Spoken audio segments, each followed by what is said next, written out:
Assalamualaikum, semangat pagi. Ketemu lagi dengan Ibu Siti Mutmainah. Kali ini kita akan belajar mengurutkan bilangan pecahan. Kompetensi dasar yang akan kita pelajari: pertama, menjelaskan dan menentukan urutan pada bilangan bulat dan pecahan. Kemudian yang kedua, menyelesaikan masalah sehari-hari yang berkaitan dengan urutan beberapa bilangan bulat dan pecahan. Untuk kali ini, tujuan pembelajaran kita fokus pada bilangan pecahan. Yang pertama, siswa dapat menentukan urutan pada bilangan pecahan. Kemudian yang kedua, siswa dapat menyelesaikan masalah yang berkaitan dengan urutan beberapa bilangan pecahan. Sebelumnya, kita ingat kembali tentang bilangan pecahan. Di sekolah dasar kalian sudah mengenal bilangan pecahan ya? Nah, bilangan pecahan adalah bilangan yang terdiri dari pembilang dan penyebut, dilambangkan dengan A per B, dengan A sebagai pembilang dan B sebagai penyebut. Pecahan bisa digambarkan dengan blok pecahan seperti gambar. Ada blok hijau, lingkaran hijau artinya satu bulatan penuh. Kemudian yang berwarna merah, satu bulatan dibagi dua, maka satu bagiannya adalah 1/2. Kemudian yang hijau, satu bulatan dibagi 4, maka satu bagiannya adalah 1/4, dan seterusnya sampai ke yang ungu dibagi 12, maka satu bagiannya adalah 1/12. Kemudian jika digambarkan dengan garis bilangan, ya seperti halnya bilangan bulat, bilangan pecahan juga dapat digambarkan dalam garis bilangan. Ada 0, kemudian di sebelah kanan 0 adalah bilangan pecahan positif, di sebelah kiri 0 pecahan negatif. Sebelah kiri ini untuk penyebutnya 4. Jadi ada negatif 1/4, negatif 1/2, negatif 3/4, dan negatif 1. Negatif 1 itu kalau diubah ke penyebutnya 4 menjadi negatif 4/4. Kemudian jenis-jenis pecahan. Di sekolah dasar kalian juga sudah mengenal jenis-jenis pecahan. Yang pertama apa? Ya, pecahan biasa yang pembilangnya lebih kecil daripada penyebut. Contohnya 2/3. Kemudian pecahan campuran, pembilangnya lebih besar daripada penyebut. Contohnya 5/3. 5/3 bisa diubah ke campuran dengan cara membagi 5 dengan 3. 5 dibagi 3 hasilnya 1 sisa 2, sehingga sama dengan 1/2/3. Kemudian untuk mengubah pecahan campuran ke bentuk biasa, contoh 2 1/5. Kalian kalikan 2 dengan 5, kemudian ditambah 1, hasilnya 11. Jadi 2 1/5 sama dengan 11/5. Yang ketiga, ya, pecahan desimal, pecahan yang dalam penulisannya menggunakan tanda koma. Contoh 0,3, di belakang koma ada satu angka, artinya per 10. Jadi 0,3 sama dengan 3/10. Untuk mengubah pecahan biasa ke bentuk desimal, bagi pembilang dengan penyebutnya. Contoh 1/4, berarti 1 dibagi 4, nilainya sama dengan 0,25. Pecahan yang keempat apa? Yap, pecahan persen, artinya per 100. Contoh 25% sama dengan 25/100. Jika disederhanakan, masing-masing pembilang dan penyebut dibagi 25, hasilnya adalah 1/4. Mengubah pecahan biasa ke bentuk persen. Contoh 2/5 diubah ke bentuk persen, maka penyebutnya diubah ke 100. 5 supaya jadi 100 dikali 20, maka 2 juga dikali 20 sama dengan 40%, artinya 40/100 artinya 40%. Yang terakhir adalah ya, pecahan per mil, artinya per 1000. Contoh 200 per mil sama dengan 200/1000. Disederhanakan, masing-masing pembilang dan penyebut dibagi 200 sama dengan 1/5.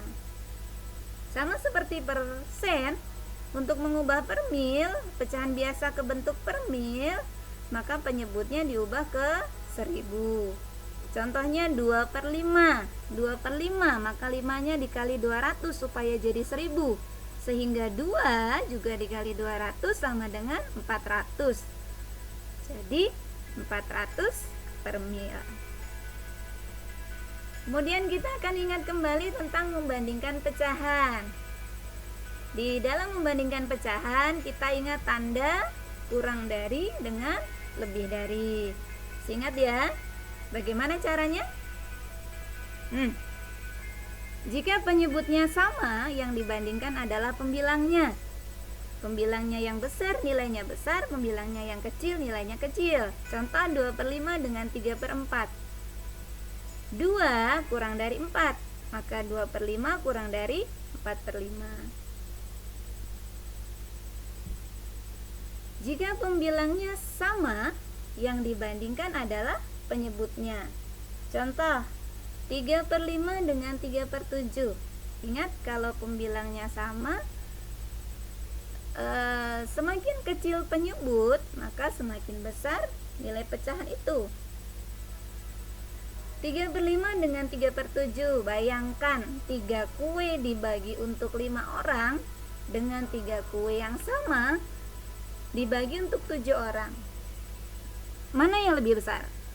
Tentunya bagian yang lebih besar adalah 3 kue yang dibagi untuk 5 orang. Jadi 3/5 lebih besar dari 3/7. Selanjutnya, ya, jika pecahan itu pembilang dan penyebutnya tidak sama. Contohnya 2/3 dengan 3/4. Penyebutnya 5 dan 4. Ini harus disamakan terlebih dahulu. Diubah ke bentuk KPK-nya yaitu 20. Kalau kalian lupa KPK, ingat bilangan terkecil yang bisa dibagi dengan 5 dan 4 adalah 20. Kalau penyebutnya sudah diubah, maka pembilangnya juga harus diubah. 2/5. Penyebutnya diubah menjadi 20. 20 dibagi 5, 4 dikali 2, maka pembilangnya 8. Kemudian yang 3/4, penyebutnya diubah 20. 20 dibagi 4, 5 dikali 3, 15. Oke, lihat pembilangnya. Karena 8 kurang dari 15, maka 2/5 kurang dari 3/4. Bisa ya? Bagaimana kalau kalian nanti bertemu dengan pecahan yang kalian bingung untuk menentukan KPK-nya? Jangan khawatir, ada cara lain. Ini cara cepatnya, trik-triknya. Jadi kalian tinggal kalikan silang antara pembilang dan penyebut. Misal yang tadi 2/5 dengan 3/4. Kalian kalikan 2 kali 4 dengan 3 kali 5. 2 kali 4 hasilnya 8. Ingat, kalau pembilangnya sebelah kiri, hasilnya taruh di kiri.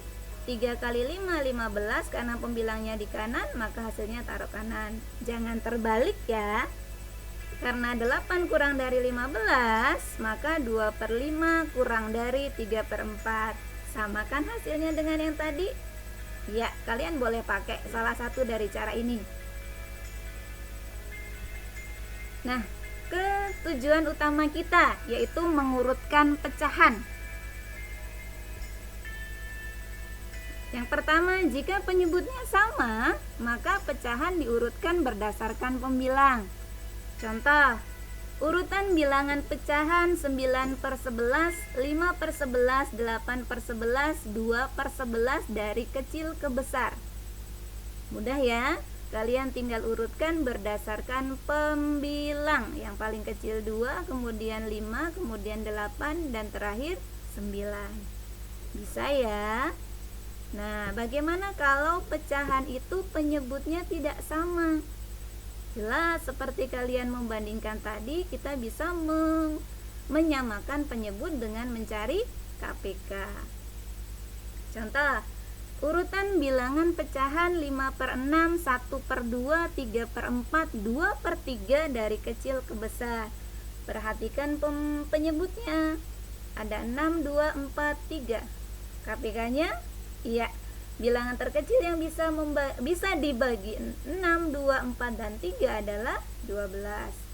Jadi penyebutnya kita ubah menjadi 12. Kalau penyebutnya sudah diubah, maka pembilangnya juga harus diubah.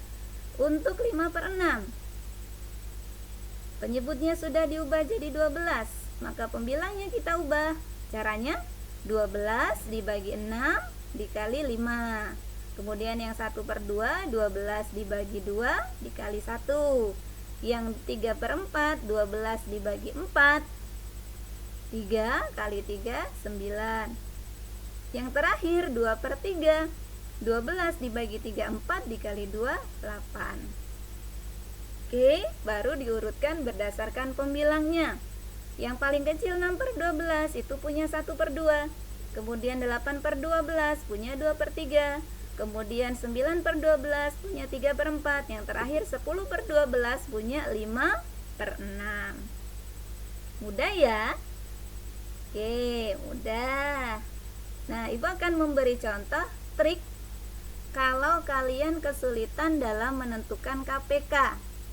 Misal, urutan bilangan 3/7, 2/5, 1/8, 5/9 dari bilangan kecil ke besar.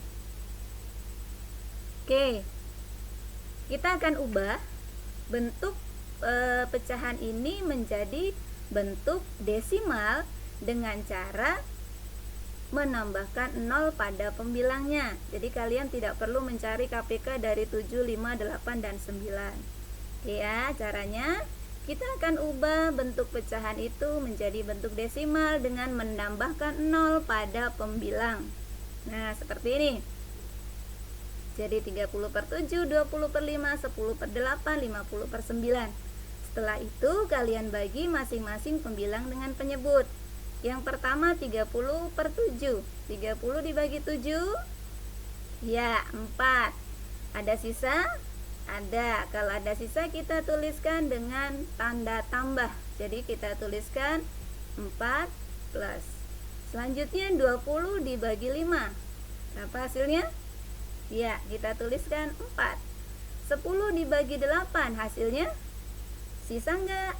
Sisa, kita tuliskan 1 plus. Yang terakhir 50/9. 50 dibagi 9, 5. 5, hasilnya 5, sisa 5. Oke, kita tulis 5 plus. Nah, dari bentuk desimal ini nggak pakai koma, tidak sulit ya. Tinggal kalian urutkan berdasarkan hasil ini. Yang paling kecil 1 plus, kemudian 4, kemudian 4 plus, yang terakhir 5 plus. Nah, dalam menuliskan hasil nanti kalian tidak perlu menuliskan angka nolnya. Cukup tuliskan urutannya dari kecil ke besar adalah 1/8, 2/5, 3/7, dan 5/9. Mudah ya? Oke. Kemudian untuk pecahan desimal. Contoh, urutan bilangan 0,5, 0,72, 0,283, dan 0,19 dari kecil ke besar. Oke, kalau kalian lihat yang paling kecil 5 ya. Nah, tapi kalian salah. Untuk bilangan desimal ada per 10, ada per 100, ada per 1000, dan seterusnya. Jadi kalian perlu menyamakan bentuk dari pecahan desimal itu.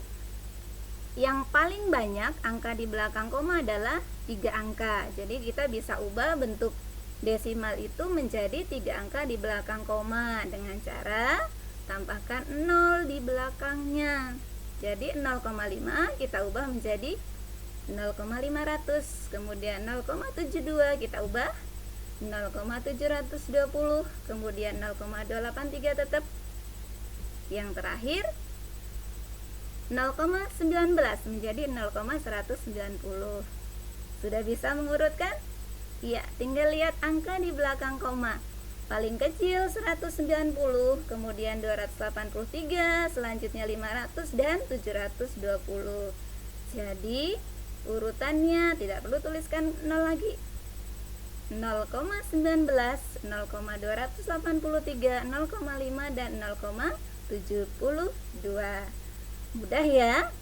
Oke, semoga video ini bisa kalian pelajari, bisa kalian pahami. Selamat belajar. Ibu akhiri, wassalamualaikum warahmatullahi wabarakatuh.